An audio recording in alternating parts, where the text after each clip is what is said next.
mbokki Sénégal mbokki àddina yéen a ngi tey fii ci Tivaouane ci grand plateau mu nekk plateau spécial ci chaîne yi nga xam ne chaîne locale yi nekk au niveau de Tivaouane muy Kadasket bi TV Jàmm TV GP TV ak Tivactu tey ñu fas yéene waxtaan ak koo xam ni kilifa la responsable la nekk doomu Tivaouane nekk aussi tamit koo xam tey jii Tivaouane xam nañ ko ci jëmmam xam nañ ko ci taxawaayam xam nañ ko ci liggéeyam mais tamit France ga mu xam fa lay nekk di servir jël drapeau Sénégal taxaw fa dafa liggéey am solo nekk adjoint maire Limoges muy monsieur Ibrahima Dia donc tey ñu dalal ko fii ci Tivaouane fas yéene waxtaan ak moom waxtaan ak waa Tivaouane son parcours par rapport ak jaar-jaaram waxtaan ak par rapport ak li nga xam ni moom mooy fa mu nekk France di fa liggéey dina waxtaan ak moom aussi tamit jëm ci wàllum actualité locale comme nationale comme internationale mais tamit waxtaan na moom ci ambition par rapport ak Tivaouane nga xam fi la dëkk fi la juddoo fi la màggee fi la yaroo monsieur Dia ñu ngi lay nuyu ci li nga xam ne mooy plateau spécial bi la tey presse locale Tivaouane jagleel. Cheikhouna maa ngi lay delloo nuyoo di leen gërëm di leen sant di leen wax rek di nuyu chaîne de média bi nga xam ni moom nga représenté en même temps la coordination bi nga xam ni yaa ngi koy assuré ci sunu jotaayu après midi bi muy Askan TV bi nga représenté di nuyu le directeur et di nuyu effectivement l'ensemble de vos auditeurs di nuyu également waa Jàmm TV ñi nekk fii également di nuyu waa GP TV également et Tivactu voilà Actu plutôt am na ñoo xam samay jarbaat lañu je connais les familles voilà mais bon on va pas individualiser on va rester professionnel mais en tout cas en votre nom et qualité yéen ñëpp ku ci nekk maa ngi leen di nuyu di leen sant ci seen teewaay également et le travail que vous faites parce que kuy yëngu ci mbiru média da nga nekk ce qu'on appelle un activiste des relations humaines et de la cause d'intérêt général tout simplement parce que jottali vraiment médiatiser dafa nekk loo xam ni c'est important pour inclusion républicaine te vraiment yéen a ngi koy def lu mën a gën a rafetee quoi. macha allah monsieur Dia donc fii tàmbalee rek mooy d'abord avant ñuy dugg sa parcours sa ñëw Tivaouane nga ñëw fii yàggutul une semaine passée tey jii Tivaouane sargal la à travers le maire honorable Demba Diop Sy ak aussi tamit doomu Tivaouane yi tey jii nii loolu ban appréciation nga ci def d'abord Cheikhouna nga may ma parce que Tivaouane lañ nekk ku ne Tivaouane xam ni dëkk la boo xam ni macha allah dañuy kontaan juddu fi am fi éducation muy dëkku maam El Hadj Malick Sy sëñ Babacar vraiment sunu maam ju tedd ji yàlla nañu yàlla taas seen i barke donc di nuyu ki nga xamante ni mooy sunu papa sunu wasila Serigne effectivement Ababacar Sy Mansour di ko nuyu di nuyu aussi le maire de la ville mon père et ami Diop Sy et vraiment la présidente du conseil départemental également autorité yëpp bon pour cette question bi dama ci sawar a répondre effectivement bi ma ñëwee c'est depuis 2 semaines voilà dama amoon réunion avec bureau communautaire bi sachant que nañ ko leeral bureau municipal bi sachant que nañ ko leeral bureau municipal bi maa ngi leen recevoir en France ñenn ñi ci ñoom ils étaient une délégation effectivement de 5 recevoir naa leen Limoges ñëw nañu dans le cadre de la coopération pour représenter effectivement sunu papa Diop Sy mais surtout représenter ville de Tivaouane bi ñu ñëwee waxtaan nañu réunion nañu ak yeneen adjoint tubaab ya fa nekk ñoom Isabelle Debout chargée de l'international réunion avec monsieur le maire wax ci mbiru lépp luy santé wax ci mbiru économie wax ci mbiru partenariat wax ci mbiru entrepreneuriat des femmes mooy yëngu jigéen ñi yooyu yëpp waxtaan noonu nañ ci donc man su ma ñëwee aussi ñu war a def réunion far ñu defal ma surprise vraiment tuddee ko sargal daf nekk loo xamante ni man je considère que à travers li sama jëmm ju modeste bi ma simple personne dañu rendre hommage à l'ensemble de la diaspora ak bépp doomu Tivaouane boo xam ni acteur de développement nga te li la soxal aujourd'hui mooy demee nga contribuer sur effectivement le développement de Tivaouane donc sargal boobu pour man sama personne rek la ñu sargal mais sargal nañu à travers sama personne l'ensemble de la population et diaspora doomu Tivaouane yëpp et toute la jeunesse yi nga xam ne tey comme ñii ñoom Bekkaay maa ngi leen di nuyu aussi seen présence di nuyu mon frère Mamadou Dia voilà Bekkaay voilà c'est une équipe boo xam ni vraiment c'est Tivaouane parce que le fait que ma am vraiment motivation ànd ak ñoom même comme yow li ngay def mooy seen loxo dafa set ba pare aussi dafa am lu bëri yu may jàng ci ñoom ci seen i jikko ci seen valeur te loolu mooy Tivaouane loolu voilà di nuyu aussi mon frère et ami Mansour Kassé voilà qui m'a fait l'honneur d'être présent ici également mais pour ta question sargal bi kontaan naa ci trop et puis dafa nekk loo xam ni premier point la mais pour prochain point yi mooy li nga xam ne mooy coopération décentralisée bi nga xam ne ñu ngi koy nas di ko ñaw entre dëkk bi ñuy wax Limoges ca France muy dëkk bu mag ville porcelaine équipe de basket Sénégal bi mu nekk ndigg ndëndam Limoges lay def stage Limoges basket ñëpp ko xam ci France mooy numéro 1 voilà donc dina ñëw ci coopération bi donc par rapport ak tey jii bu ñu waxee sargal doomu Tivaouane ñu bari bëgg a xam moom fan la jógee fan mooy jaar-jaaram parce que am na ñoo xam tey gis nañu sargal la rek dëgg xam na ni Tivaouane nga dëkk mais tey jii boo ñu wax un peu parcours fi nga jógee ba ak tey jii ba mën la sargal en tant que doomu Tivaouane tey loo ñuy wax foofu na sa jaar-jaar waaw jaar-jaar bi rek day yomb waxoon nañ ci keroog bi ñu nekkee ci sargal bi di def le point avec le bureau municipal bi sama jaar-jaar dafa simple xale juddu Daaru Salaam voilà un enfant terrible quand j'étais bi ma nekkee xale xawoon naa nekk un enfant un peu terrible là voilà dem ma jama Diop après ma bàyyi jàng bëgguma woon jàng voilà di sàmm dem ci tool yi parce que sama papa aussi bon tey ba la doon liggéeyee mais amoon na ay tool ak ay xar ay bëy loolu lépp vraiment man maa doon gérer affaire yooyu aussi voilà à un moment donné voilà benn femme bu ñuy wax Fanta Kanté bu baax waaye yal na ko yàlla xaaree àjjana gën ko saxal ci firdaws bu mu nekk mu ne ma un jour Ibrahima su papa ñëwee ngoon ne ko da nga bëgg a jàngi quoi sama papa ñëw ma ni ko dama bëgg a jàngi à 10 ans papa bi yóbbu ma Kër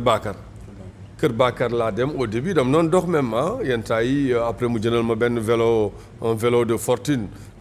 donc du coup voilà may dem Kër Bakar d'ailleurs maa ngi nuyu monsieur Faye bu nekkee mu ngi ñuy dégg yenn saa yi mu woo ma en France ne ma Ibrahima je suis fier de toi avec son accent sérère vraiment vous connaissez je le rends hommage moo nekkoon sama directeur et vraiment voilà et puis noonu Kër Bakar yenn saa yi mi di jot comme man dama sauvage woon fi maire bi ma booloon du ma dem di lekk ji foofu damay buddi ñambi yi dem xëcc voilà lekk tuuti ñëwaat ba benn enseignant boo xam ni soxnaam da ko daan yekkal ñoo daan lekkandoo à un moment donné donc Kër Bakar la lépp démarré après ma dellu si privé école Madiama Diop voilà jógee foofu dem voilà entrée en sixième dem collège ñëw collège nekk gréviste nag bi ma amee brevet bi nag ñu bind élève gréviste comme ça ñu bañ ma jëlati fenn voilà sama papa ñëw négocier ne leen bon c'est quoi ça il a de bons résultats ñu ne ko bon léegi boo ko yóbbee beneen dëkk ñu defal ko bon élève ci la jël ci laa gis première fois ñu xotti dossier remplacer ko def bon élève ci laa atterrir Kaolack ñëw Kaolack année boobu la sama yaay gaañu année boobu aussi proviseur bi soxnaam génn àdduna mu ne ma yow maay sa papa j'ai vu ton dossier on m'a tout parlé y a bon élève mais la réalité on m'a dit que vous êtes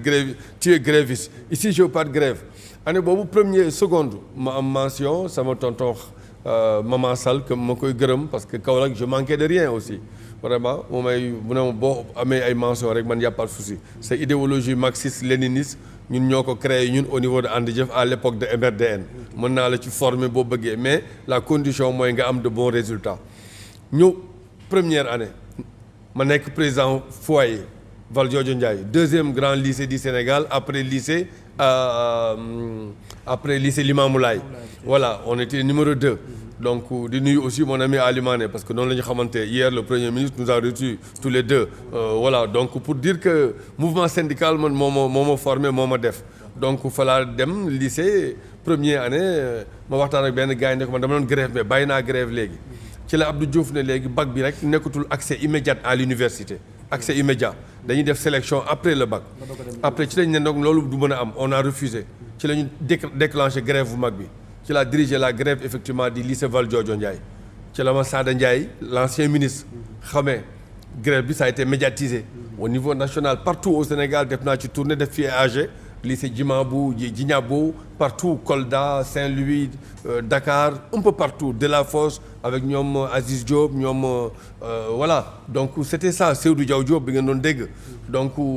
après ci lañ ñëw mouvement syndical étudiant continuer cette idéologie là marxiste-léniniste formée par And Jëf ñun dañu daan former dañu daan tàggat voilà on nous disait que à l'école da ngeen war a nekk des rouges experts voilà rouge expert mooy da nga war a maîtriser ce discours syndical ba pare aay ci njàng mi mooy rouge et expert ñun loolu même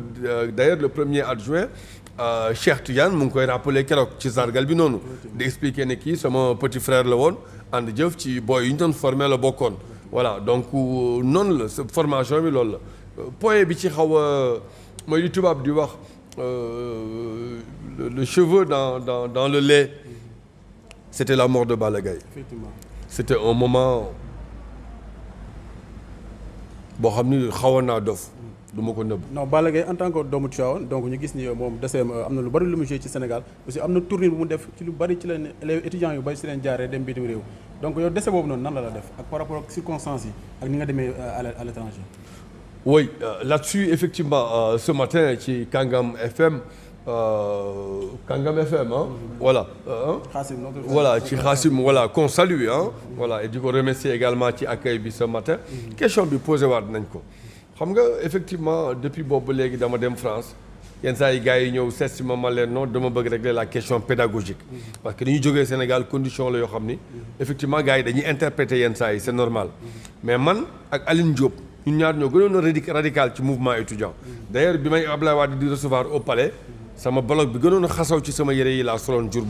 boobu gars yëpp sol seen costume gars yi génne seen fond de valise mais man j'ai choisi de prendre mes habits les plus sales pour porter le deuil. C'était un moment grave te ñun Abdoulaye Wade bëggul woon ñu génn Sénégal parce que le corps de Balla Gaye la dépouille bi ñu koy yóbbu Touba boobu man Moustapha Kassé professeur Moustapha Kassé ñoo bokkoon oto ma bataillé Moustapha Sorane ma il faut pas que oto corps bi jaar palais ma ni ko Wade dina gis corps bi dina jaar palais parce que policiers yi ko boom suñu kanam kooku mënul nekk corps bi foog mu jaar palais ci la Wade mere ma ñoom Idrissa Seck waa PDS gars yi mere ma ci mere yu garaaw xam nga bi ñu paree ñu dénk ko boromam vraiment te xam nañ ni Balla mu ngi àjjana parce que Balla sama frère la woon bi ñu tiiree bal yi ñëpp dellu ci laa gis benn étudiant daanu ma ne en tant que un des meneurs du mouvement du ma bàyyi kenn ci ginnaaw ci laa ñëw tourner ay jour boobu la sama àdduna tukki ci laa xam ni là c'est mon petit ci laa yuuxu di jooy yëkkati ko gars yi am ñu ma jàppale ñu daw yóbbu ko ci infirmerie may poñe gars yi ne nañ ko faj ci la ma médecin bi ne après deewoon na bu yàgg mais bu ñu la ko waxoon ñun nga créer ñu parce que conditions yi nga nekkoon dafa garaawoon avant ñuy dem ñu defar benn genre mausolée defar pour rendre hommage rendre mémoire chaque 31 janvier voilà c'est un moment boo xam ni fu mu mun di fekk ci àdduna bi dañ koy rendre mémoire muy moom muy ñoom Blondin muy l'ensemble des martyrs yi nga xam ni vraiment porté nañ ko wala porté wuñ ko mais ils ont perdu la vie pour des causes vraiment d'intérêt général pour des causes du mouvement syndical surtout notamment du mouvement étudiant man nag après ñun bi ñu paree waa PDS envoyé na tous les meneurs du mouvement man ak Aline Diop on nous a répondu négativement ñun amuñu woon droit génn Wade toog na conseil des ministres dóor ci table ji saaga ma ndey Landing génn ne ma quitte Dakar boobu lañ génn Dakar maak Alioune dem benn village toog fa jusqu'à ce qu'on demande de revenir ci la gars yi réunion l'autre état-major andi jëf ne il n'est pas question gars yi dem Ibrahima ak Alioune bañ a dem parce que pa bi daf leen mere ndax seen comportement yaa ngi fàttaliku boobu xale ngeen bi ñu génnee palais journal bi maa ngi ak moom ba léegi dañ ci reetaan ñu titré Wade s'est réconcilié avec les étudiants mais c'est pas la vraie photo Wade li mu dégg palais ak li ma ko wax ak sama gars yi nit mosu ko wax palais mais bi ñu paree mu réglé lépp mu ne ñu jël photo ñu ñàngal mu ne photographie on reprend après mais j'ai réglé tout quand même souriez rek ñu def benn affaire tic boobu la gars yi génne assemblée générale boobu c'est vrai que j'ai été très violent vis-à-vis du président d'une violence absolue parce que dama ne gars yi la photo que vous avez remarquée là et pour laquelle vous n'avez pas accepté que certains membres du mouvement syndical prennent la parole âge boobu man rek la ñu wax maay wax parce que songu policiers yi bu doon am man maa ko daan def maa daan jiitu parce que j'estimais que quand tu diriges le mouvement syndical étudiant tu donnes le bon exemple mais quand même quand il y a des dégâts collatéraux c'est là où ça pose problème et la question de Balla Gaye était un collatéral Balla n'a jamais été syndicaliste n'a jamais été lié il était ami à nous il m'aimait ce garçon je l'aimais il était ami à Mathilde danaa ñëw ak Mathilde sama néeg ñu toog di waxtaan Mathilde sama xarit la à l'époque man ñu ñoo nekkoon voilà Balla doon jëli caabe mu ñëw après mu fekk mouvement bi gars yi ñu bloqué Cheikh Anta moment bi muy jël si caabeem si copain bi ak bi ñuy charger les balles réelles c'était la même chose et jàppoon nañu Thiendella ils l'ont libéré après ñun bi ñu demee donc donc mu nekk affaire bu métti boo xam ne peut-être képp kuy doomu Tivaouane ba léegi yaa ngi fàttaliku Balla Gaye mu nekk un jeune boo xam ne vraiment étudiant combattant la woon aussi mu nekk loo xam ne ko taxoon a jóg rek mooy Sénégal jëm kanam mais tey jii nga jógee Sénégal dem France lan moo waral lan moo indi accession ba nga nekk tey jii deuxième adjoint au maire au niveau de Limoges. Oui, bon d'abord qu'il me soit permis d'épuiser la question Balla Gaye parce que question boobu c'est une question éminemment sensible. C'est une question éminemment sensible pour la seule et simple raison ba tey jii ñuy wax la justice n'est pas rendue xam nga pour tant d'autres problèmes aussi comme tant d'autres problèmes yoo xam ni la justice n'est pas rendue bon duma ci débattre dans le fond. mais souvent les questions manifestation souvent noonu lay demee ki ci ñàkk bakkanam jusqu'à présent doon xam kan moo ko rey. Oui mais sur cette question-là man j'ai pas dit mon dernier mot voilà et je tiens à ce que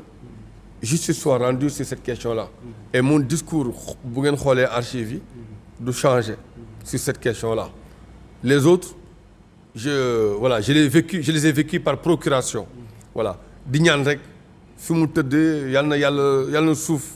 sedd ci kawam et puis di rendre vraiment encore hommage à sa famille qui a été d'une dignité absolue à l'époque parce que pour avoir été au centre de certaines actions voilà def nañ ci loo xam ni taalibe Cheikh moom la ci war a def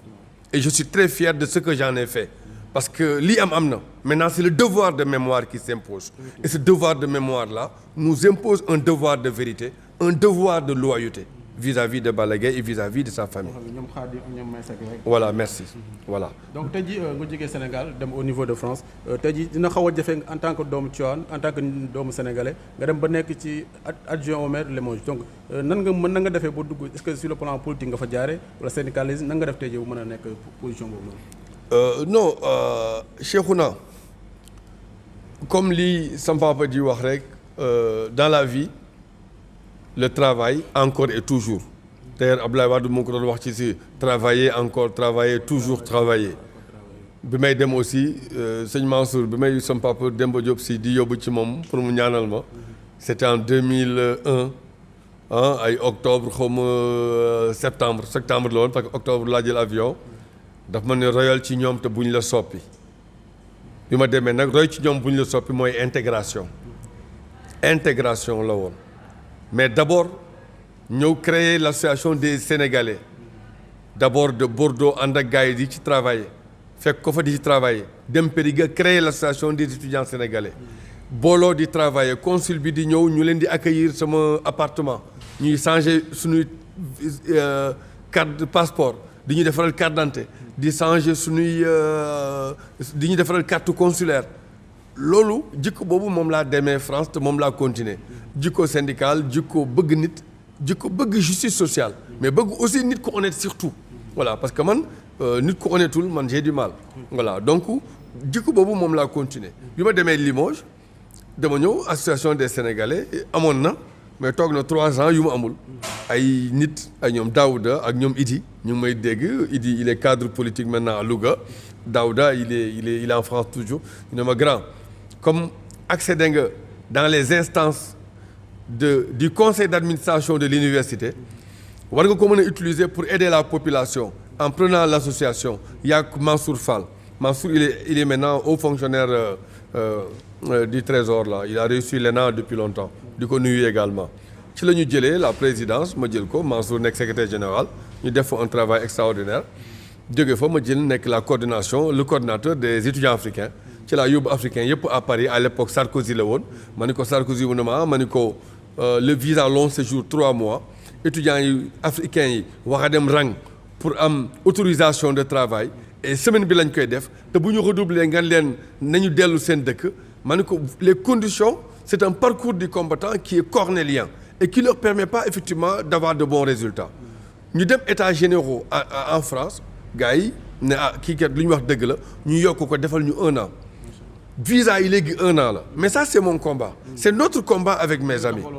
absolument xam nga donc loolu laa continuer bi ma nekkee France donc ne comporté wu ma comme di ànd ak africains yi ne man kat noirs yi laay fréquenter parce que yenn saa yi gars yi dañ koy def foofu noirs yi entre noirs yi arabes yi entre noirs yi non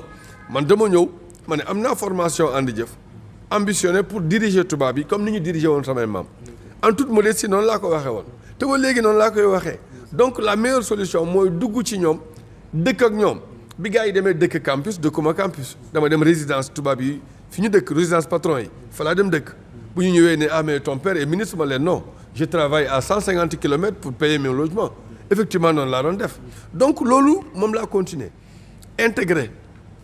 dem nag mouvement syndical étudiant koy wax UNEF mooy mouvement syndical bi gën a mag nekk fa cadre également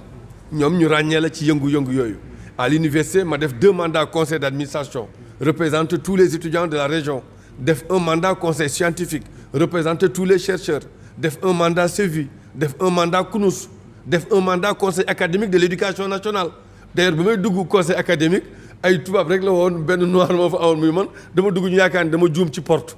après ma bàyyi leen rek ak seen arrogance quoi bi débat bi amee nag ba muy commencé ba ñu gis samay intervention ñu bëgg jël sama numéro ma leen toog leen foofu xaar ma comme man dama bëgg fayontoo yenn saa yi donc ma dem sama yoon voilà ay yeneen mangoog jikoy kajoor voilà parce que ñun Cheikh Anta aussi moo ñu dee Cheikh Anta nee nañu armez-vous de savoir jusqu'aux dents car à compétence égale la vérité triomphe gis nga bi mu demee conférence am Sharm el-Sheikh ñu ne ko kan ngay àndal mu ne le Théophile Obenga mon assistant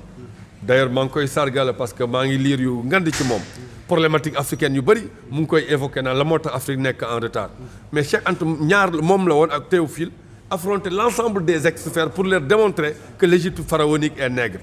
donc on s'est dit que Cheikh bu ko defee ñun war nañu ko mën a def moo tax la première fois en 2015 comme 2014 bi may joxee cours magistral à l'université sama xel ci Cheikh la dem Cheikh boo ñu gën a aay savant la te doctorat Cheikh tubaab bi dañ koo saboté parce que à l'époque tubaab bi Senghor la ñu préféré woon xam nga thèse u Cheikh bi doon démontrer que l'Égypte pharaonique est nègre donc la fa nekk ci Égypte ñoom Champollion ñoom Hérodote ñoom Thalès Pythagore ñëpp ñi nga xam ne ñëw nañu Égypte def ay recherches donc science boobu c'est une science africaine à l'époque c'était pas facile à dire et c'est pourquoi Cheikh a été saboté ONU a été détruit par l'Occident avec la collaboration bien évidemment de nos élites à l'époque pour des questions de politique politicienne mais bon ça c'est un autre débat parce qu'en tant que président de la Fondation Senghor de France j'ai un devoir de réserve voilà mais là c'est un débat mais qui ne m'engage pas donc voilà nga ñëwoon en tant que nekk déjà adjoint au maire de Limoges donc tey jii nii wax nañ par rapport sa taxawaay foofu noonu tey jii ban taxawaay nga am foofu à travers les Sénégalais yi fay dund est-ce que da nga fa nekk en tant que citoyen français wala da nga fa nekk en tant que doomu africain non man bi ñu ma falee en tant qu'adjoint au maire en charge de la politique de la ville en même temps délégué communautaire pour les 20 communes en charge de la politique de la ville c'est par hasard que je l'ai en charge de la politique de la ville et daf fekkoon may yëngu di protéger samay naataango africains yi voilà parce que fac de droit bi africains yi amee des problèmes juridiques tubaab bi commencé naan ñii amuñu niveau dama créer association bu tudd Juriste Plus tey dañ koy financer muy ñeneen ñoo ko jël ay yeneen tubaab ñoo ko gérer léegi ak ay africains tout ça mais présidente bi benn tubaab boo xam ni dafa tuub nekk jullit moo nekkoon sama assistante Pauline une brillante étudiante que j'ai eue maintenant une brillante juriste moo jël les destinées de l'association mais kooku dama ko tegoon pour africains yi donc pour sama mandat municipal du mandat pour sénégalais yi du mandat pour africains yi du mandat que pour tubaab yi mandat la pour l'ensemble des populations yoo xam ne ñoom ñu ngi vivre à Limoges c'est pour tout le monde mais lenn moom wax naa ko gars yi man su ma échoué en tant que noir nekk le premier accéder à ce poste là ñeneen dañuy échoué parce que porte yi duñ ko tijji su ma réussir mandat bi porte yi dina tijjoo ko pour suñu doom yu judd foofu pour suñu jarbaat yi nekk foofu et puis am na beneen image su ma koy doxal avec plaisir gars yi naan ah s'il l'a fait nous on peut le faire parce que le problème il est là moi mon rôle c'est un devoir d'exemplarité laa am dama war a won yoon bi gars yi pour ñu xam ni ah nekk Europe kat du tax ngay jouer le second rôle ni être le second couteau parce que maire de Limoges gars yi ñëw nañu ñoom Cheikh gis nañ ñu wax nañ ma ko sax ñu ne ah maire bi bëgg na la te da lay déglu oui parce que Cheikh Anta li mu waxoon loolu laa def armez-vous de savoir jusqu'aux dents car à compétence égale la vérité triomphe boole ci taalibe nag waaw parce que am xam-xam di ko wane di fëgg dënn amul njëriñ xam-xam ci taalibe la commencé d'abord surtout boo nekkee taalibe Cheikh wala aussi nga nekk voilà ku wuyoo Touba tamit voilà am nañu ay valeurs yu am solo. donc tey fi ñu gis ni aujourd'hui à travers en tant qu'Africain bi nga doon gis nañ ni politique français yi dafa commencé échoué ci Afrique gis nañ ni aujourd'hui tous les plus grands pays africains ñu commencé di dàq li nga xam mooy français yi seen dëkk maanaam d'accordul ak politique français yi tey ji en tant que yow africain ban gis-gis nga am ci loolu noonu ak la ma waral loolu noonu. waaw Cheikhouna c'est question boobu pertinente je pense que Khassim dina jaloudé parce que fàtte na poser question boobu ce matin et c'est une question d'actualité mais effectivement xam nga dafa am loo xam ni dafa yàgg ci Afrique dafa yàgg metti man mii rongoñu jaam dafa yàgg siim cere buur loolu nag à un moment donné am na fooy toll jeunesse bi dañ naan stop te stop bi si ñun la commencé man loolu laay wax su ma nekkee ak ñoom boo xoolee am na conférence bu ma defoon mois bi passé avant may ñëw intervention dafa déstabiliser professeur université française yi carrément dama leen xamal ni les lois nouvelles sur l'immigration man c'est pas la loi de la France man bi ma xam ni moom laa fonkoon dañuy def lépp pour fermer frontières yi ba pare ñëw suñu dëkk di yaataa yumbe man li ma metti mooy les contrats yi ñuy signé ak ñoom ñun ay 20% lañ ci am maximum matul sax ku la ne ëpp na ko wax na lu ko neex du dëgg ay 10% lañ ci yàgg am ba pare opérateurs économiques yi fi nekk yëpp la plupart du temps suñu travaillul avec l'Occident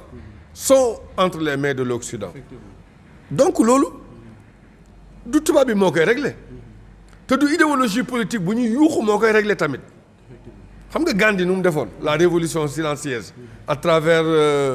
l'amour de la paix et de l'autre de l'ailleurs et de l'altérité loolu moo yor affaire bi c'est ça donc pour dire simplement Afrique yàgg nañu nelaw Japon Hiroshima Nagasaki daf ko arrosé Fukushima yàggul waxoon naa ko gars yi dañ koy régler dans le silence te kenn du ko déggati Japon gagné na point France perdre na point France mu ngi 7e puissance mondiale mais Afrique la mooy suñu problème mais ay problème yu ndaw mooy diviser suñuy chef d'État boo laajee Guinée lan moo tax bugg leen Sénégal mais ñoom dañ naan non depuis Senghor oui on nous a trahis parce que vous avez dit oui à l'indépendance ay détails yoo xam ne c'est nostalgique. oui nga dem Côte d'Ivoire ils ont créé l'ivoirité ça a créé une guerre civile on a perdu des années Sénégal on a perdu des années sur le troisième mandat débat bi c'est depuis 2000 ans c'est réglé maintenant en 2023 23 ans sur le mandat journalistes yi le mandat le temps le mandat énergie sur le mandat les débats intellectuels les juristes incapables de régler la question maintenant rek Macky a réglé la question nañ ko gërëm sant ko ça y est désormais grâce à Macky Sall le débat sur le mandat qu'on le veuille ou pas il n'y en aura plus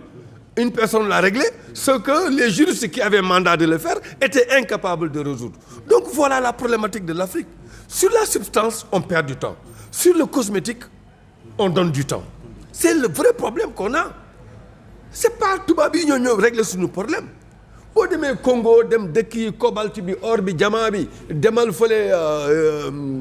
Tambacounda ñoom périmètre d'exploitation ak seen dëkkuwaay mais c'est comme en Europe village yi ko wër mais c'est abyssal la pauvreté kan moo ko nangu mais gars yi mbéjum kanam lu colo foofu voilà les autorités africains par rapport ak seen système politique bi ñuy doxal boo tax ndaw ñi tey ji def immigration clandestine ñi di jaar ci géej gi parce que ils ont perdu l'espoir maanaam comme ni nga ko waxee Afrique tubaab yi ñëw na Afrique di ressources yi am yëpp ñu ngi ko jël di ko yóbbu te ndaw ñi amuñu xëy que nekkul désordre boobu moo tax tey ji nii jeunes révolutionnaires di jël géej gi moo waral tey violence yi ngay dégg dans les pays africains ak les coups d'état mais justement c'est la raison pour laquelle gis nga loolu moo tax la convergence africaine bi Cheikh Anta bind ci livre am boobu ñu tudd Nation nègre et culture te Kwame Nkrumah bind ko je pense que l'unité africaine boobu c'est fondamental pour régler la question africaine xam nga le congrès de Berlin de 1885 dañ koy jàngale d'ailleurs Mansour yaa ngi fàttali ko le congrès de Berlin ou le partage du gâteau rusuñu ci sax congrès de Berlin ou partage du gâteau Gambie, c'est à l'intérieur du Sénégal. Mais on les a fait croire qu'à travers l'anglais, vous n'êtes pas sénégalais, vous les détestez. Dans d'autres pays, c'est pareil. Et nous, les Africains et nos intellectuels, les Africains, les pays, on n'a pas pris le temps de régler les problématiques des erreurs de la colonisation, du néocolonialisme. On a continué avec cet héritage-là, du rafistolage. On continue avec rafistolage. Le même problème, la jeunesse, le même problème. Bon, demain, l'université, nous avons un diplôme, nous avons un diplôme. Mais qui ne pose la question, est-ce que tu as un diplôme, une entreprise, vous me dites? On n'a pas pensé, on a mis les charrues avant les bœufs. On n'a pas pensé à l'insertion, mais on a diplômé les gens. Mais il y a combien d'écoles qui ont khalis dans le oui, maquette, c'est bien. Bon, vous inscrire, c'est le contraire de ce que tu as vu. Mais absolument. Mais donc, cette jeunesse-là aujourd'hui, qui se trouve être 60% de notre population, est au chômage. Et quand on est au chômage, on est vulnérable psychologiquement, on est vulnérable économiquement, et on est vulnérable socialement. Parce qu'on est taillable et corvéable à merci. Bah, pareil, ce qui est plus grave, nga gis gars yi di détourner. Ah oui, da nga gis koo xam ne mosul dugg politique mu dugg politique 1 an mu door R+1 R+2 ba pare jël benn 4-4 tente ko boo ko woowee du la wuyu alors que pour mu falu da daan ñëw di la sujjootal. Mais ça crée de la frustration. Aujourd'hui, c'est ce qu'on est en train de vivre. Mais il faut que cette jeunesse-là xam ni boo taalee sa néeg tamit ci biti ngay fanaan. Et la violence, rien ne peut la justifier. L'immigration est une fuite, mais ce n'est pas la solution. Et nous le savons. Man sama rêve mooy mës a nekk ñibbisi musuma nangu jël nationalité pour bëgg a ñibbisi bi ma nekkee nag am njaboot nekk kilifa di porter le combat des Africains un jour dem police gars yi laaj de sa carte d'identité nga génne titre de séjour ñu lay manquer de respect laa ne xaaral damay dem jëli nationalité bi régler sama question mbokk yi et su ma ñibbi neen am mu ngi nii comme ni ko Ousmane Sembène defee woon c'est aussi simple que ça. Moi, je me pose la question, je me pose Dambi, comment faire pour renoncer? Mais vous êtes compliqué. Les gens se battent pour l'avoir, vous me posez la question pour le renoncement. On ne m'a jamais posé la question. Mais absolument, le pays a besoin de nous. Mais est-ce que ceux qui sont là, notre idéologie, nous, de la transparence, ça les arrange? Moi, je le vis en France, hein. Parfois je suis écarté. L'Union bind maa koy bind. L'Union réfléchit stratégie politiquement. Mais si nous avons un pour nous un petit terrain, non, ça ne m'intéresse pas. Et là, tu commences à déranger. Hein? Ah oui, il faut participer dans le pandémonium du diable. Sinon, tu déranges. Mais il faut que l'Afrique ramène, nous devons changer d'origine. Comment amday, comment amulday, il faut joguer. Li ñëpp mom, ñëpp bokk ko, ñëpp ci wara gis seen bopp. Sinon, ay frustration lay créer. Et mon nek problème yi ñu am. À un moment donné, le politique ne parle plus à la jeunesse. Parce que la jeunesse ne s'y retrouve plus. Maintenant, quel est le nouveau pacte républicain? Quel est le New Deal à la Roosevelt qui nous permet de s'entendre sur les principes fondamentaux? Les principes fondamentaux, yomb na mooy li ma Abdou doon wax la nga moom la nga bokk lañ la boole. Nee na la nga moom bu la ko kenn xañ la nga bokk nañ la ci dégg lañ la boole bu mu la indil coow loolu kañ leer na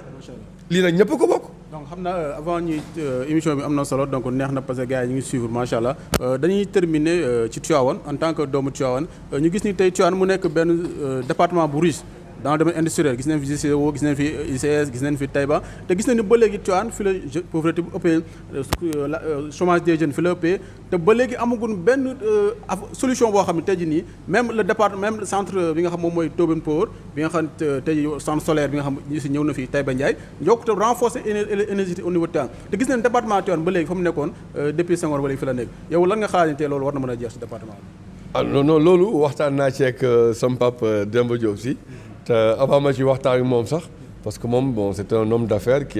est parti de rien et qui a construit vraiment son empire économique voilà et puis li ma gën a neex si moom mooy taalibe la loolu waxtaan nañ ci ah et avant ñu ci waxtaan sax moom déjà amoon na idée yoo xam ni yu doon germer maintenant nag effectivité bi moo des ça c'est vrai mais loolu moom bon je pense que dinañ def ay jéego mais xam nga Tivaouane Cheikhouna bala ngay dem ci question même bastion économique bi mu représenté mais Tivaouane dafa am gàmmu te yàlla bu la mayee gàmmu nga nekk le carrefour la capitale des Tidjaniya mais c'est du pain béni c'est du pain béni. Maintenant cette belle opportunité là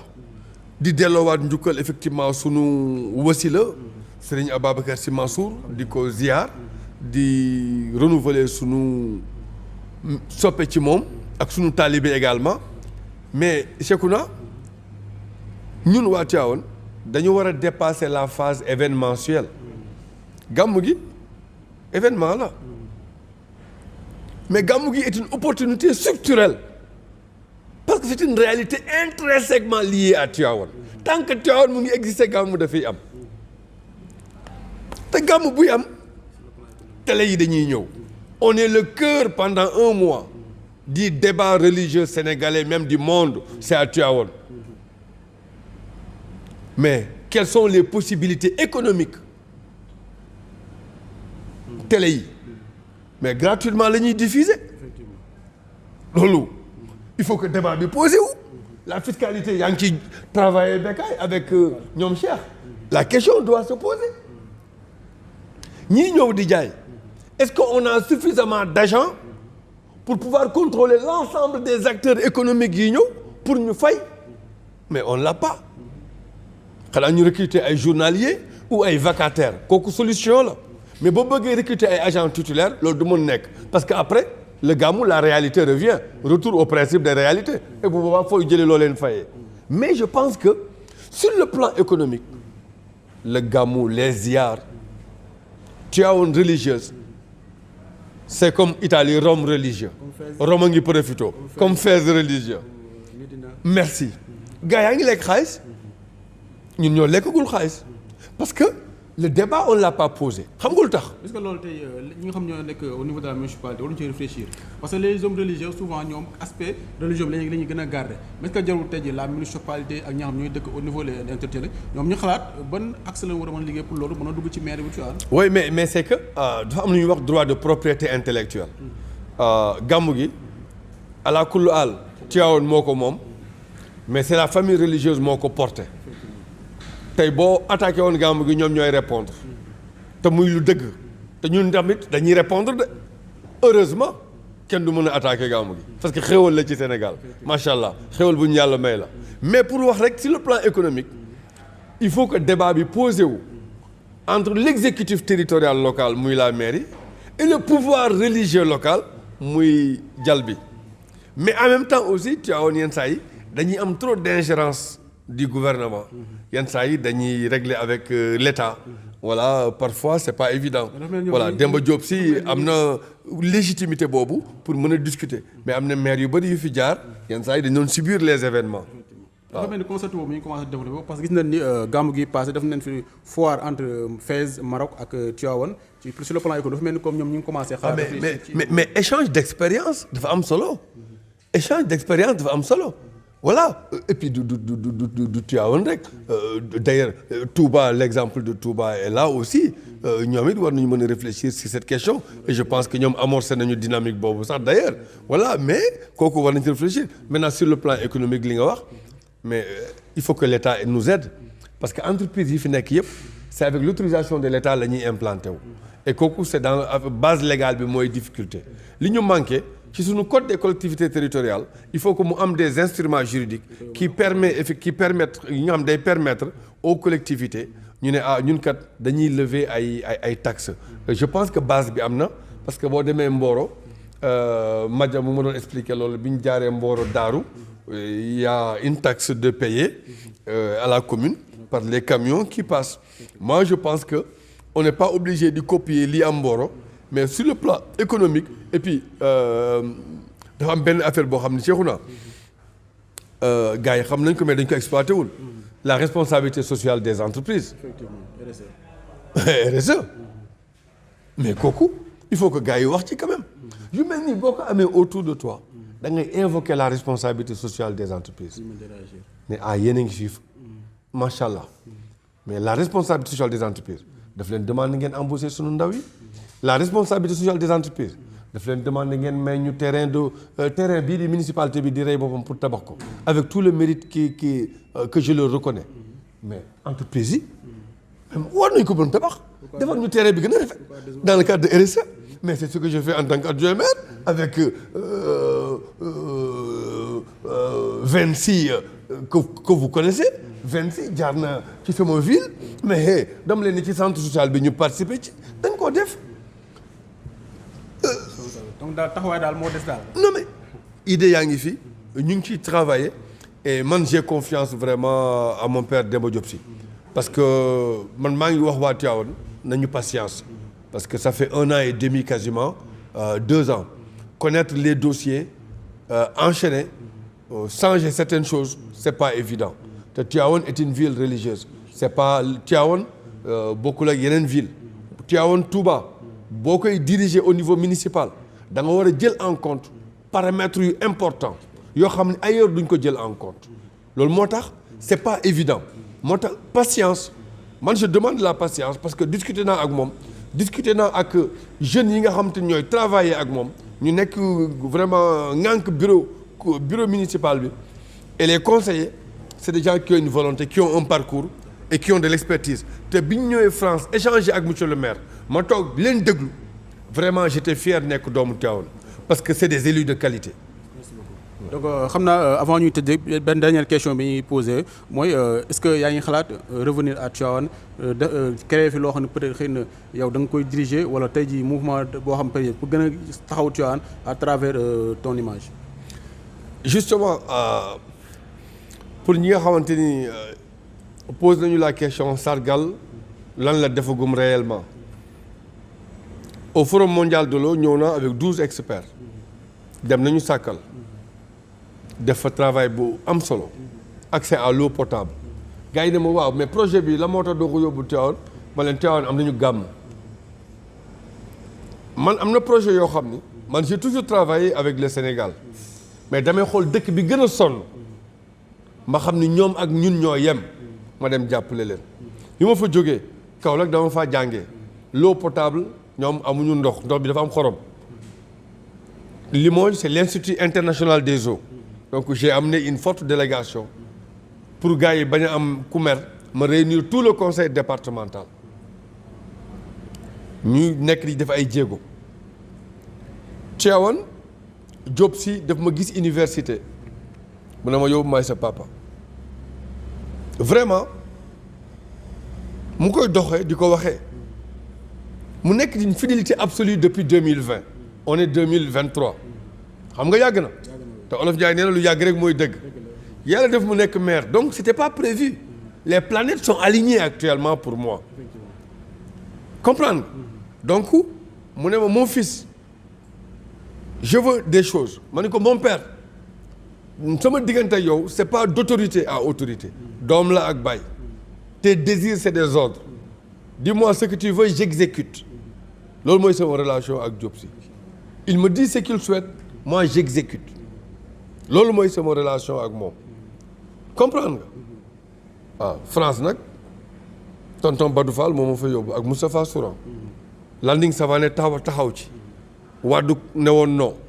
et affaire u Balla Gaye effectivement j'ai déprimé ah d'ailleurs Moustapha Souran loolu la wax tonton Badou noonu la ma jël see kër ga comprendre nga je continue d'être vecteur de développement awma ambition politique Tivaouane parce que il faut pas confondre sargal am na parce que ñëw nañu France aussi dama leen jox njikkal vraiment ils étaient pas obligés ñu defal ma surprise kontaan naa ci am nañu projet de co-développement ñu ngi ci incha allah l'année prochaine dañ amorcer ay dynamique dañu continuer di ko def te je pense que dañ continuer loo xamante ni ça va dépasser même la personne du maire parce que on continuera à le faire et à le faire aussi dans d'autres villes également voilà parce que demoon naa ngaay barki démb am na ak ñoom wëllëre Wade sama xarit la am na fu ñu jaar donc ñëpp xaj nañ ci kii encore rajo Albourakh am nañu ay difficultés naa leen dans le cadre du projet voilà les ordinateurs yooyu xam nga conteneur bateau bi moom lu bëri xaj na ci lu bëri xaj na ci l'essentiel mooy buy am rek na nekk ci taalibe def ko te yàlla moo tax mais pas pour du nombrilisme wala maa def lii moi je suis pas dans cette dynamique là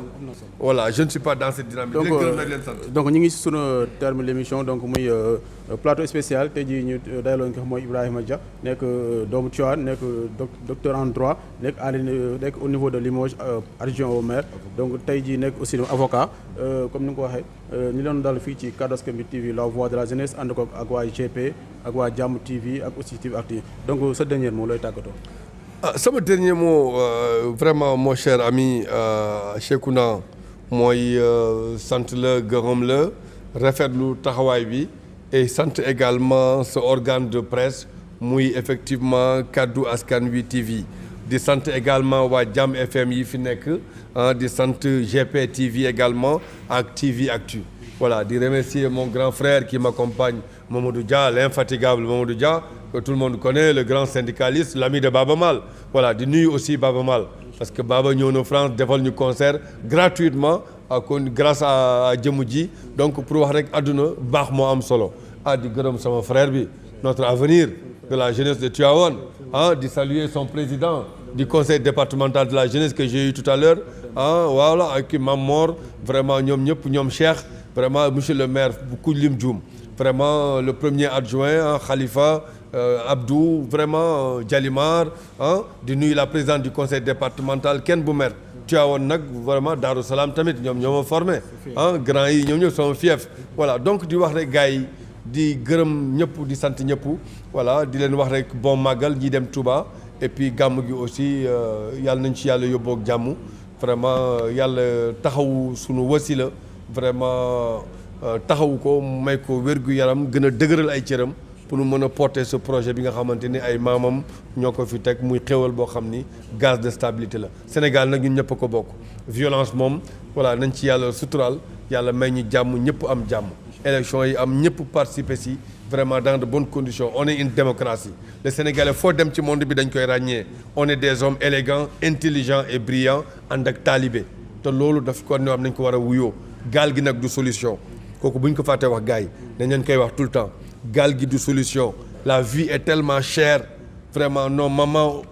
9 mois de grossesse yéeg ci table ji risquer leur vie on ne peut pas prendre le risque pour réussir un projet fay loo xamante ni boo ko investir mën na la sax aider donc kuy dem na nga dem en situation régulière mais gaal gi du solution donc merci à tout le monde di leen gërëm di leen sant